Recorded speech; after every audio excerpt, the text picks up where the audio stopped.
Assalamualaikum warahmatullahi wabarakatuh. Perkenalkan, nama saya Livia Andrianingrum.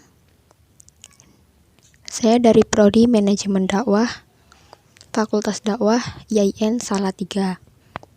Nah, di sini saya akan menjelaskan sedikit mengenai manajemen pelatihan dakwah.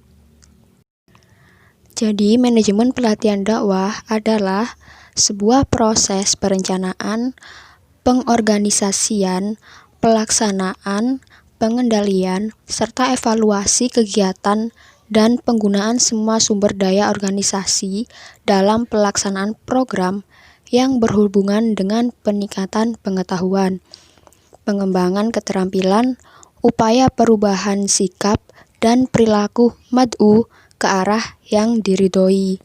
Tujuan dari manajemen pelatihan dakwah sendiri itu ada 3. Yang pertama, terkelolanya upaya meningkatkan keterampilan. Yang kedua, terkelolanya upaya meningkatkan sikap. Yang ketiga, terkelolanya upaya peningkatan pengetahuan. Fungsi dari pelatihan manajemen dakwah itu juga ada 3. Yang pertama, pelatihan harus membantu seorang menambah kemampuannya. Yang kedua, pelatihan juga menimbulkan perubahan kebiasaan bekerja seseorang. Nah, yang ketiga, pelatihan harus berkaitan dengan pekerjaan tertentu. Nah, di sini saya akan menjelaskan juga mengenai pengorganisasian dalam pelatihan dakwah. Pengorganisasian adalah seluruh proses pengelompokan orang, alat, tugas, tanggung jawab, dan wewenang yang sedemikian rupa sehingga tercipta suatu organisasi yang dapat digerakkan sebagai suatu kesatuan dalam rangka mencapai suatu tujuan yang telah ditentukan. Lalu aspek-aspek penting organisasi dan proses pengorganisasian antara lain adalah 1. Pembagian kerja, 2. Pemilihan orang yang tepat, 3. Departementalisasi, 4. Bagan organisasi formal, 5. Rantai perintah dan kesatuan, 6. Tingkat hierarki manajemen, 7. Saluran komunikasi. Kemudian, pelaksanaan pelatihan dakwah. Pelaksanaan merupakan aktivitas atau usaha-usaha yang dilaksanakan untuk melaksanakan semua rencana dan kebijaksanaan yang telah disusun dan ditetapkan dengan dilengkapi segala kebutuhan, alat-alat yang diperlukan, siapa yang melaksanakan, di mana tempat pelaksanaannya, mulai, dan bagaimana cara yang harus dilaksanakan. Suatu proses rangkaian kegiatan tindak lanjut setelah program atau kebijaksanaan ditetapkan yang terdiri atas pengambilan keputusan. Beberapa faktor-faktor yang dapat menunjang program pelaksanaan adalah sebagai berikut. Yang pertama, komunikasi. Yang kedua, sumber daya. Yang ketiga, disposisi, sikap, dan komitmen.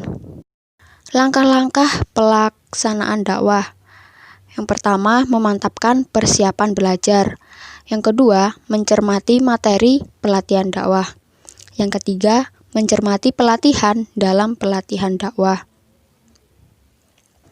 Yang keempat, membangun pelatihan dakwah efektif.